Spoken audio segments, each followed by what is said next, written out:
Andrés Aciaín es economista, recibido, entiendo, en la Universidad de Buenos Aires, docente universitario, autor, entre otras cosas, del libro Manual de Sonceras Económicas, editado por Ediciones Continente en 2014, y podríamos decir que Andrés es la antítesis, digamos, del economista técnico, aséptico, escindido, digamos, de juicios éticos o de posiciones ideológicas. Así Hola, es. Andrés, gracias por estar del otro lado de la línea. Hola, ¿qué tal? Buen día, ¿cómo están? Bien, muy bien.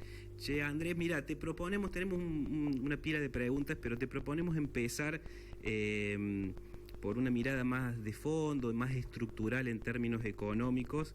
En tu libro señalás, Manual de Sonceras Económicas, que la ortodoxia económica siempre receta bajar el gasto público, ¿no? Sea el escenario que sea, siempre la receta es bajar el gasto público, y decís, estimulás vos con la idea de que hay que generar campañas de educación popular para prevenirse de la ortodoxia económica. ¿Nos podrías empezar previniendo un poco y haciendo una mirada en ese sentido? Sí, mira, en la economía, como en un montón de otros espacios, digamos, se mueven intereses, ¿no?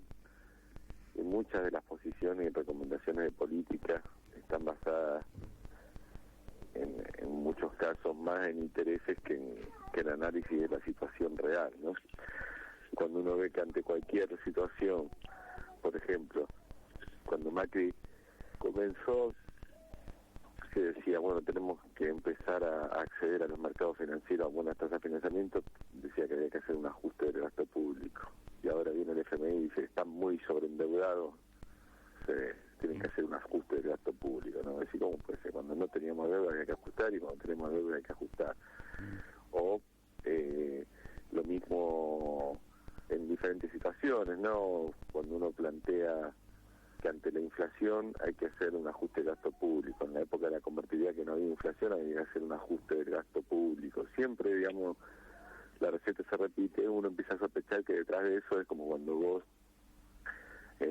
hay ciertos médicos, ¿no?, que va a un vecino, lo atiende, le duele la rodilla, le da un remedio, al otro le duele la cabeza, le da un remedio, al otro tiene dolor de estómago, le da el mismo remedio, no es decir, le da a todos el mismo remedio. Y empezar a sospechar si el médico en realidad no está entroncado con un laboratorio, ¿no? Bueno, es muy similar, ¿no? Acá pasa algo similar. Son sectores que en realidad lo que quieren son lobistas del achicamiento del Estado, porque están a favor de que el Estado sea chiquito para que no intervenga y no tenga capacidad de intervenir y regular los negocios de las grandes empresas, digamos, y le dé vía libre, y porque aparte quieren un Estado chico para no tener que financiarlo, ¿no? Con esta idea de que así pagan menos impuestos, menos contribución a la obra social, etcétera. Entonces, ante cualquier problema que hay, te dicen, achica el Estado, cobrame menos impuestos, ¿no? Como si alguno de ustedes tuviera un negocio de vender empanadas, ante cualquier problema, todo el mundo le dice la solución es comete una empanada de esta.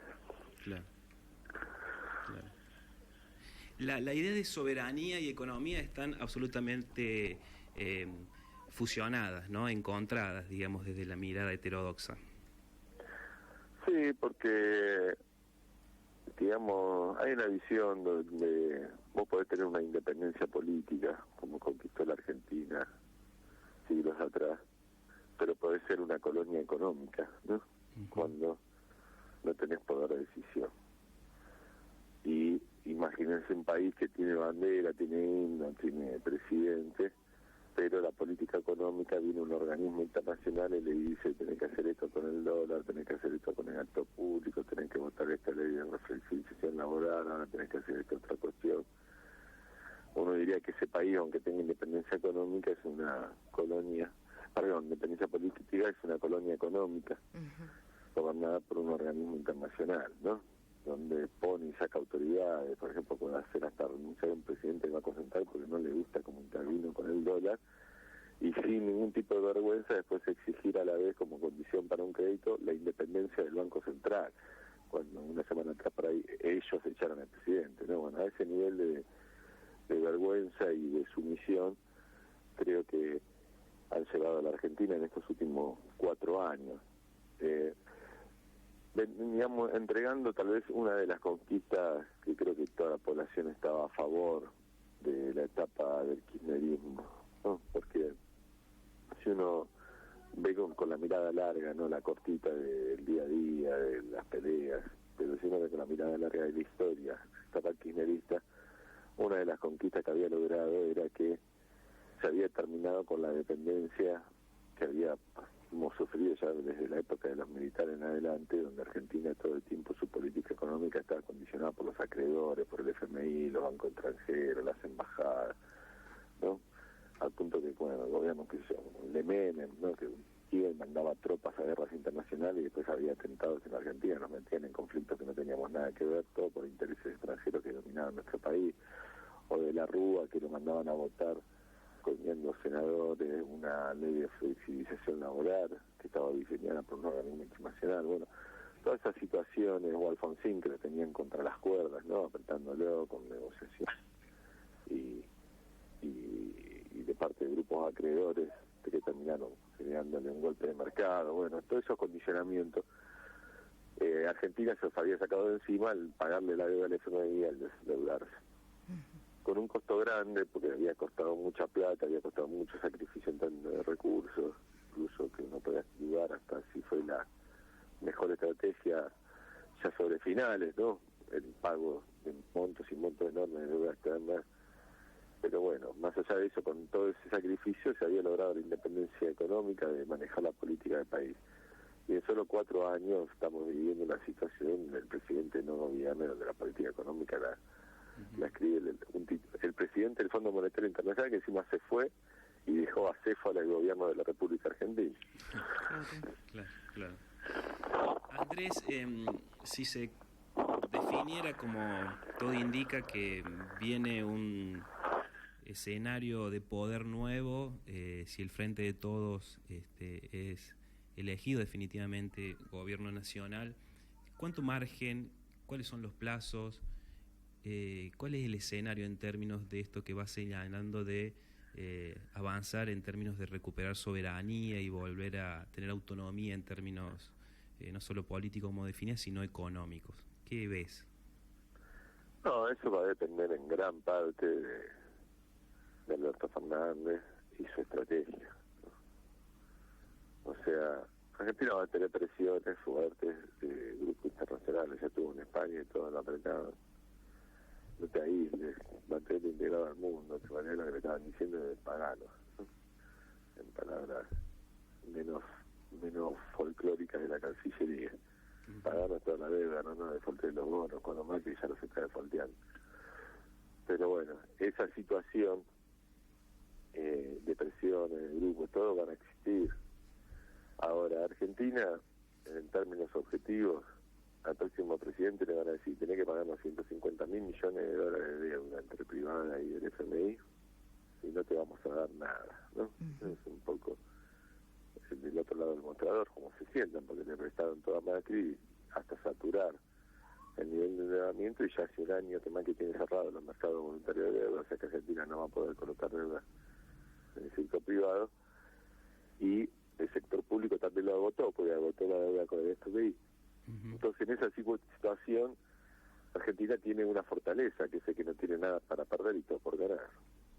Entonces, si Argentina se planta firme, yo creo que puede generar condiciones buenas para hacer un gobierno que recupere la economía argentina. Porque lo peor que le puede pasar a la Argentina, en términos de la mesa de negociaciones, es que no se llegue a un acuerdo, no se pague por un tiempo la deuda, lo que alivia los plazos de pago y recupera Argentina los déficits, los superávit gemelos, digo, fiscal, externo, en una situación muy parecida a la del gobierno de Néstor Kirchner, ¿no? Ese sería el peor de los escenarios, que es bastante bueno. Entonces, si uno lo mira en esos términos, los acreedores tienen mucho más que perder que Argentina, en términos de una renegociación fracasada. Y con esa seguridad uno puede hacer una buena negociación. Pero es cuestión de voluntad, porque después también están los vendehumos que aparecen diciendo no te preocupes, que esto se soluciona de otra manera, sin pelearte con nadie, en forma muy fácil, hacemos una renegociación voluntaria, como estaban hablando, de reperfilamiento. Y ahí empezás a pisar el palito, como le pasó a Macri, que le vendieron uno que se solucionaba todo muy fácil. Acordamos con los fondos buitre y desaparece el cepo, sobran dólares. Sí. La magia no existe, ¿no? Y las renegociaciones voluntarias, donde está todo bien, y los bancos a cambio de nada te dan créditos a largo plazo. Ahí se puede incubar un mega canje que tal vez genere un año o dos de vencimientos aliviados, pero incremente mucho la deuda argentina, porque un canje voluntario, cuando Argentina está al borde del default, implica aceptar tasas para cambiar bonos de corto por largo plazo, que son un incremento de la deuda muy significativo, ¿no? En un 20% estimas aproximadamente en uno de tus últimos artículos, ¿no? Sí, las tasas actuales son un 20%, pero ponerle que lo bajen voluntariamente. ¿Cuánto lo van a bajar? El megacanje fue un 15%.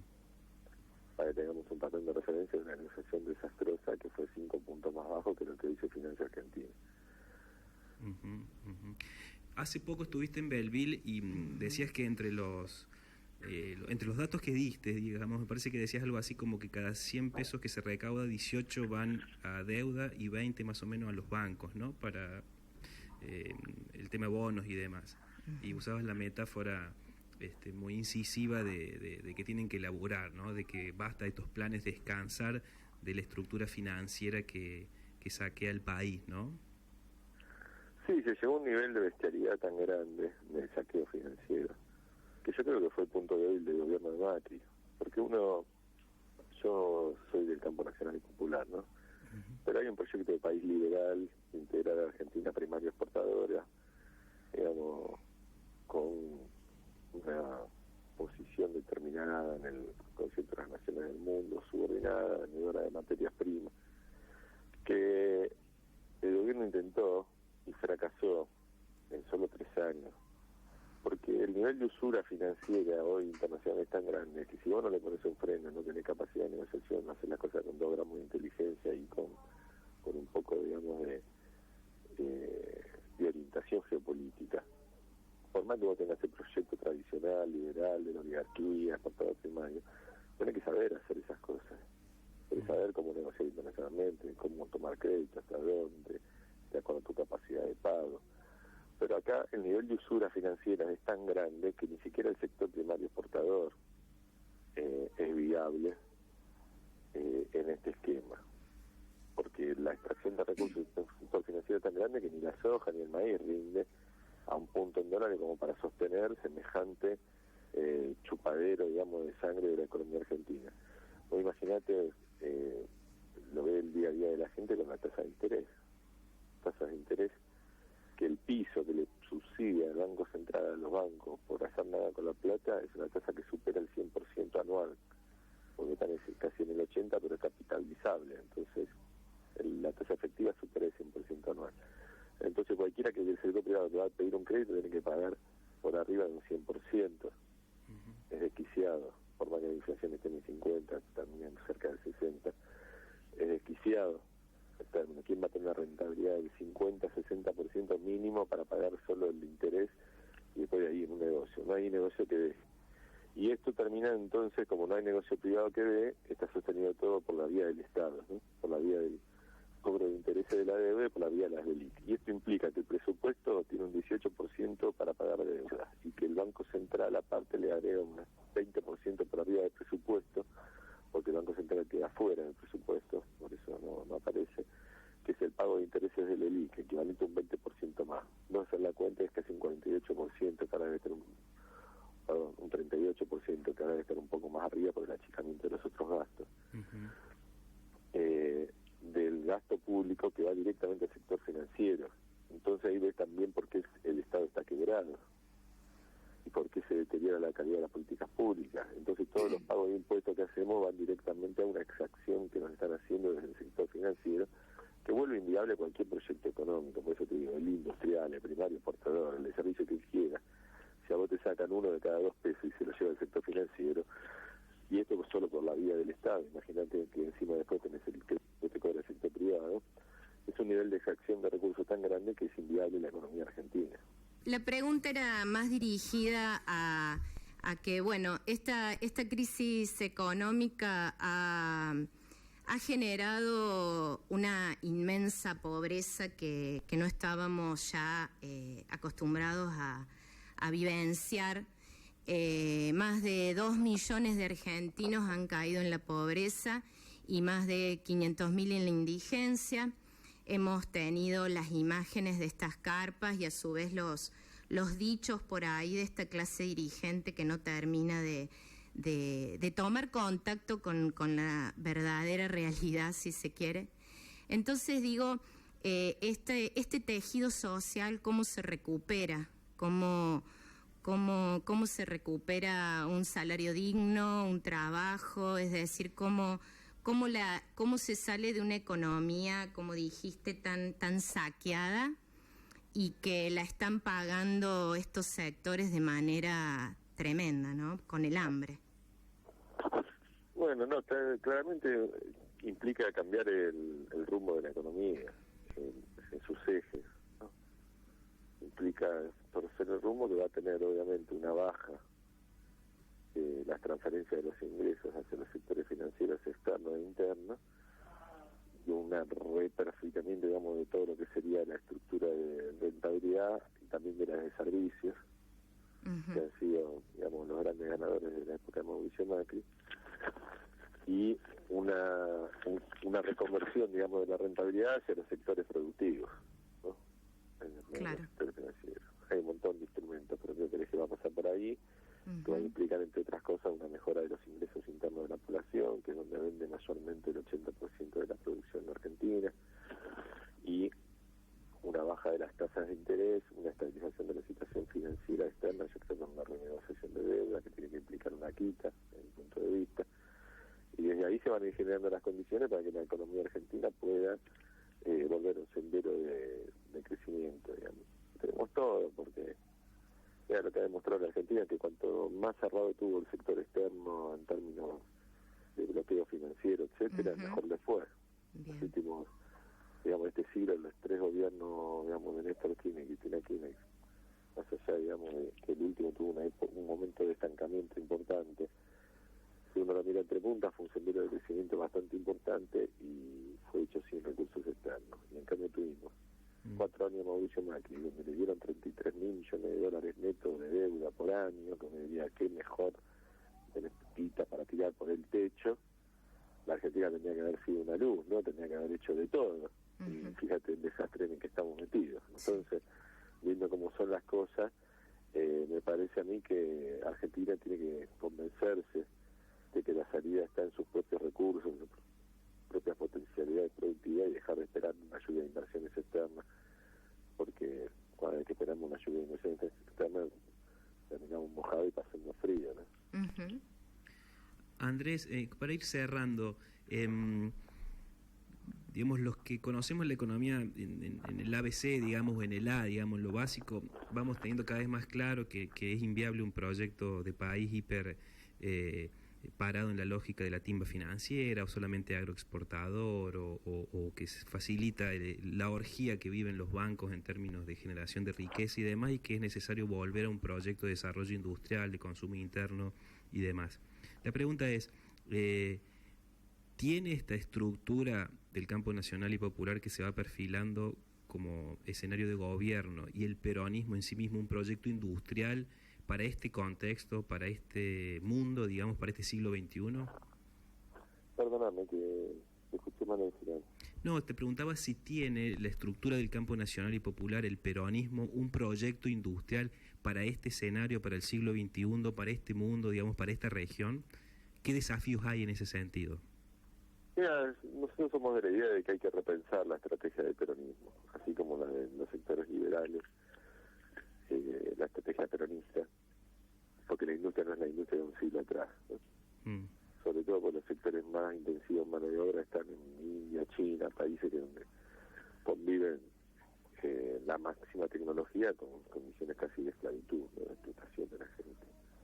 Entonces esto hace que los sectores que generan empleo en la industria tienen que competir con sectores de tan bajo costo que se vuelve inviable, ¿no? Terminás esclavizando gente en un taller clandestino, como pasa con la industria textil. Entonces, Argentina tiene que, para nosotros, ¿no? Desde el Centro de Estudios Carolina Ortiz, lo estamos pensando y reflexionando y estamos llevando este debate a los distintos espacios de economistas, sobre todo en el peronismo, que es con los que tenemos mayor diálogo. La idea de que en realidad Argentina tiene que romper esa dicotomía, si es por el lado primario, industrial o de servicios, tiene que apostar a todos los sectores que generen divisas, como sea, digamos, pero no tiene que esperar que la solución a los problemas sociales derrame ni el sector primario, ni el sector industrial, ni el sector de servicio de tecnología, sino que en paralelo tiene que desarrollar lo que es los sectores económicos volcados al mercado interno, dándole un impulso en paralelo para desarrollar sectores económicos que resuelven problemas urgentes y que el estado de la tecnología, el conocimiento, la mano de obra y los materiales ya existen en el país. Te doy un ejemplo. Para hacer una vivienda y que ningún argentino tenga problema de vivienda, o para que ningún argentino tenga problema de vivienda, porque a veces no hace falta ni hacer vivienda porque hay más casas vacías que gente con problemas de necesidad de vivienda. Para resolver el problema de la vivienda en Argentina no hace falta ni que seamos una potencia agrícola que exporte 400 millones de toneladas, ni que la industria automotriz produzca 3 millones de autos por año, ni que los servicios de software y no sé cuánto alcancen un volumen. No. Todo, para que en la Argentina no tengamos ningún problema de vivienda, lo que hace falta es ponerse manos a la obra porque están todas las condiciones dadas. Son cambios de regulaciones, son políticas de crédito hipotecario, son desarrollo de líneas para que sectores de la construcción, de la economía popular puedan desarrollar vivienda y la política. Bueno, y que la Argentina, por ejemplo, venga un gobierno y se vaya diciendo que solucione el problema de la vivienda a los argentinos. Para nosotros, en términos de desarrollo, es mucho más importante que cuántas millones de toneladas se hagan o cuántos miles de autos se hagan, ¿no? Entonces me parece que repensar qué es el desarrollo y entender que el desarrollo no es mandar un satélite a la luna, sino que el desarrollo es que la gente viva bien, que tenga casa, que tenga una política de deporte, prevención de adicciones, que pueda salir y haya seguridad en el barrio. Bueno, ahí cuando entendamos que el desarrollo es eso, es mejorar la calidad de vida de la gente, nos vamos a dar cuenta que en realidad el desarrollo y la capacidad de alcanzarlo estaba a la vuelta de la esquina. Y no es que vamos a postergar esas políticas a favor de los sectores más competitivos, sino que la vamos a ponderar en su justa medida. Claro. Son la mitad del problema a resolver. Está muy bien. Y la otra mitad ya lo podemos resolver. Está muy bien. Andrés, te agradecemos muchísimo el tiempo, este contacto con Radio Ciudad, agradecemos a Martín Gila, que fue quien nos habilitó el contacto, te enviamos un fuerte abrazo y la propuesta es seguir en contacto. Bueno, muchísimas gracias a todos ustedes, le mando un saludo a Martín y a Cacho, y se nos vamos a estar viendo por allá. Un abrazo, Andrés, muchas gracias por este contacto.